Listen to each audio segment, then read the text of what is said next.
Evet, Ev Yemek kanalımdan merhaba.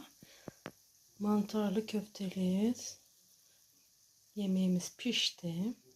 Siz de iftarda ve sahurda böyle bir yemek yapabilirsiniz. 150 gram mantar, 150 gram köfte, tavuk köfte kıyma top top yaptım. Top köfte şeklinde. Güzel bir graten yaptım. Şimdi bunu tabağa servise sunacağım.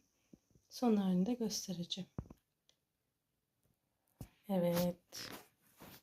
Kaldığımız yerden devam ediyoruz.